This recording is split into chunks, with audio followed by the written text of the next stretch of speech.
Okay students, welcome back. This is our second day, second video, right, of chapter 1, maths.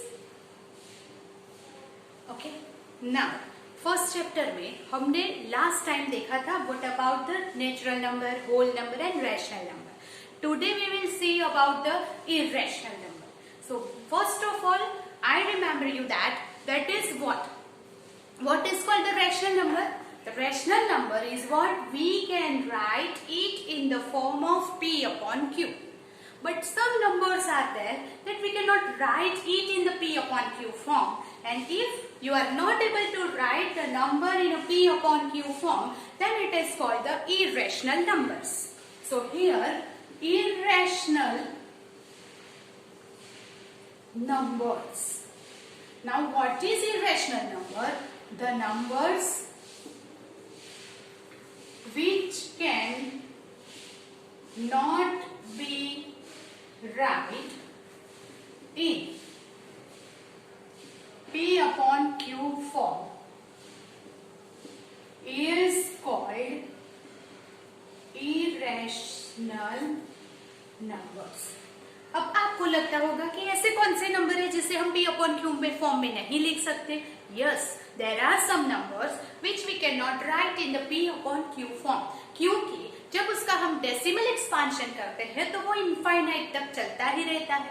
That means, for example, 1.1, 2, 3, 4, 5, 6 and so on अगर चलता ही रहेगा. तो अगर आपको point हटा के उसको P upon Q फॉर्म में लिखना है, so how you can write it now? इसको हम नहीं लिख सकते. This is irrational number. Okay. Then √2, √3, √5, √7 and so on. That means कि जिसका रूट पॉसिबल नहीं है. अगर आप स्क्वायर रूट फाइंड करेंगे तो आपको 2 डेसिमल तक उसकी अप्रोक्सीमेट वैल्यू लेनी पड़ेगी. क्यों? क्योंकि उसका स्क्वायर रूट निकालने से हम जब ऐसे फाइंड करते थे square root by division method से, so we will take up to the 2 or 3 decimal value because we do not have the exact value. क्यों? क्योंकि उसका पॉइंट के बाद डेसिमल इनफाइनाइट नंबर तक चलता रहता है. And that's why what happened, this is all irrational number. We can not write the exact value in P upon Q form. So keep in mind, जब किसी नंबर का root नहीं है exactly, उसका डेसिमल एक्सपांशन आप कर सकते हैं up to the fix decimal value तक, बट उसको आप एग्जैक्ट वैल्यू में P अपॉन Q फॉर्म में नहीं लिख सकते. And that's why these all numbers are irrational number. Okay? अगर हम पिछले एग्जाम्पल लिखते हैं 0.01, 00001, 0001, 00001 and so on, ऐसा आप कब तक लिख सकते हैं? इनफाइनाइट तक. उसको अगर P अपॉन Q फॉर्म में लिखना है तो नीचे कितने जीरो लिखेंगे? Infinite. That means the exact value is not possible in P upon Q form, and that's why these numbers are irrational numbers. Pi is also irrational number, right? Pi 22/7 है पर उसकी अगर exact value नहीं मिलती है, so pi लिखा है तो वो irrational number है. So this all numbers जिसकी हमें exact value in a rational form नहीं मिलती है, this all numbers are irrational numbers. सबसे पहले फाइंड किया natural number that start from 1, 2, 3 and so on. फिर आया 0, तो 0 अंदर ऐड हुआ तो वो बन गए whole numbers. So natural numbers plus 0 becomes the whole number. फिर होल नंबर में आए नेगेटिव इंटीजर्स, तो whole numbers plus negative numbers becomes the integers. फिर उसमें आए फ्रैक्शन. सो इंटीजर्स में अगर फ्रैक्शन मिलाया जाए तो वो कलेक्शन बन गया rational number. And then rational number में जो P अपॉन Q फॉर्म होता है, तो कई नंबर्स ऐसे मिले जिसको हम P अपॉन Q फॉर्म में नहीं लिख सकते. And that's why here collection of rational number and irrational numbers दोनों को अगर मिलाया जाए, that is collection of rational number and irrational number mix together is called real number. So that is the largest collection of the numbers जिसमें natural number भी आ जाते हैं, होल नंबर भी आ जाते हैं, integers are also there, rational is also there and irrational is also there. The whole collection is called real number and is denoted by capital R.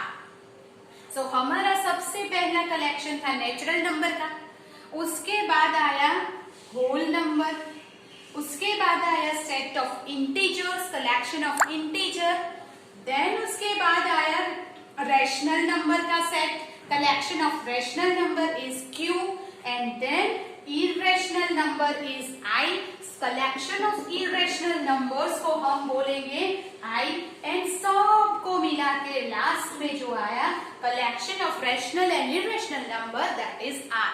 So R is the largest collection. So हम natural number है उसे whole number बोल सकते हैं, whole number is integer, integer को rational number बोल सकते हैं और रैशनल नंबर को रियल नंबर बोल सकते हैं, रैशनल को इरेशनल नहीं बोल सकते, irrational is a separate, it is somewhat separate set, natural number is a real number, whole number is also real, this is also real, this is also, but irrational is not, right, and irrational को real number बोल सकते हैं पर इन सबको irrational नहीं बोल सकते, right. So this is the somewhat order of the set, order of the collection. हम नेचुरल को होल नंबर बोल सकते हैं, but every whole number is not natural number क्योंकि जीरो आ जाता है. वैसे ही natural number and whole number is a collection, that is we can say integer, उसको इंटीजर बोल सकते हैं क्योंकि इंटीजर में वो आता है, पर all integer is not the whole number और द नेचुरल नंबर, उल्टा नहीं बोल सकते. This all we can say the rational number, but every rational number we cannot say that it is a natural number, whole number or integer. हम उल्टा नहीं बोल सकते, right? So real number is the largest. Every natural number, whole number, integer and rational number, can we say that it is a real number? But every real number is not this because उसमें irrational भी आता है. You understand that? This is somewhat about the irrational numbers.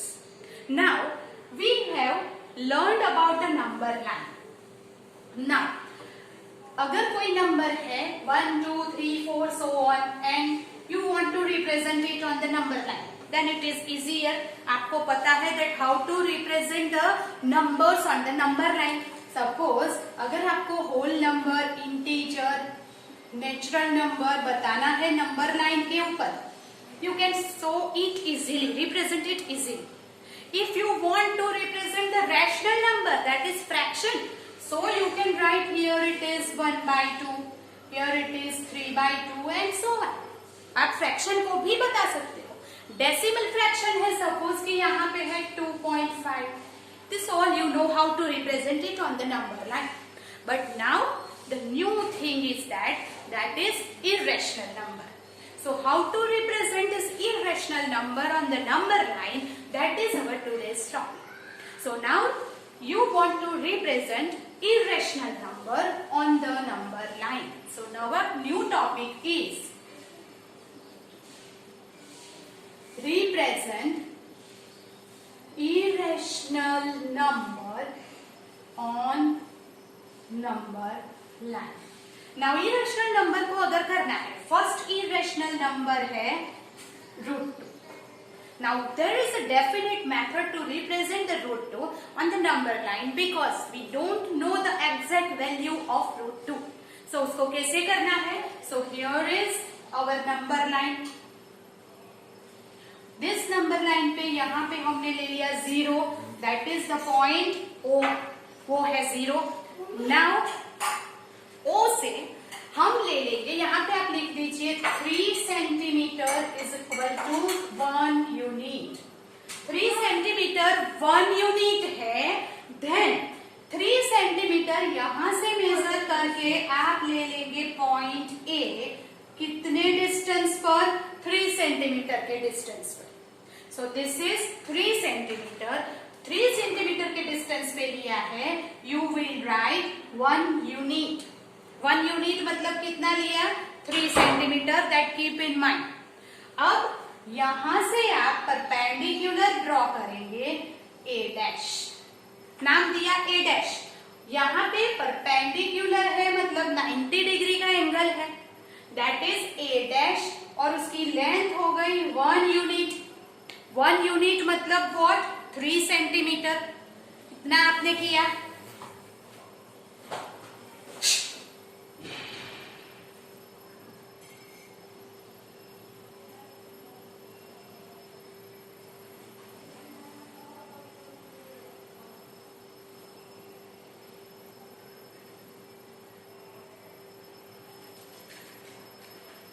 Okay, then यहां से आप ओ A dash को join कर देंगे। So this O A dash triangle becomes the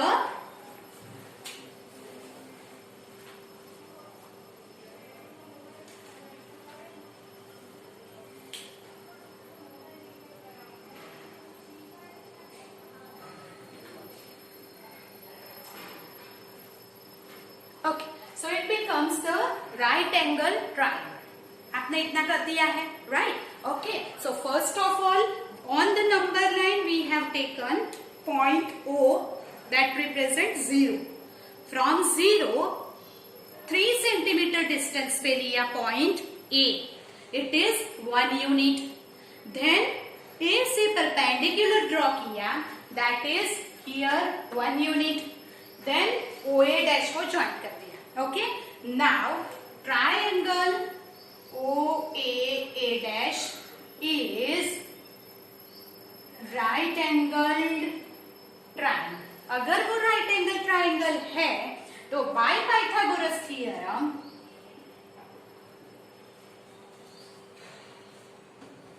what we can say, this OA square plus AA dash square is equal to this square plus this square is equal to OA dash square. अभी OA square क्या है, 1, AA dash क्या है, 1 unit is equal to OA dash, so that is 2. 1 square plus 1 square is 1 plus 1 2, OA dash square. तो OA dash क्या हो गया, √2। मतलब कि ये OA dash की लेंथ कितनी मिल गई आपको, √2।